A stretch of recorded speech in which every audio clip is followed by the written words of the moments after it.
అభయహస్తం పట్టి నీకేం పర్వాలేదు నాన్న నేనున్నాను రా అని అమ్మ చెప్పినట్టు ఇలా అభయహస్తం పట్టుంటుంది అమ్మ.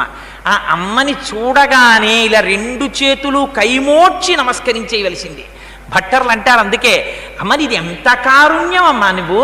ఏకన్యంచనతి క్షమం మమ పరంచ ఆకుంచ పాదాంబుజం మధ్యే విష్టర పుండరీకమభయం విన్యస్య హస్తాంబుజం త్వాం పశ్యేమ దిశేదుషీం ప్రతికలంకారుణ్యకులంకష స్ఫారాపాంగతరంగమంబ మధురం ముగ్ధం ముఖం బిభ్రతీం.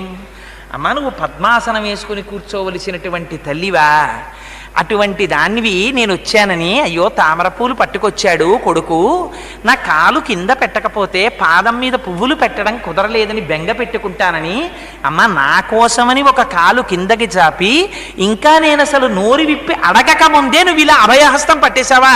అమ్మ నాకు ఎక్కడ దొరుకుతారమ్మా నీలాంటి అమ్మ.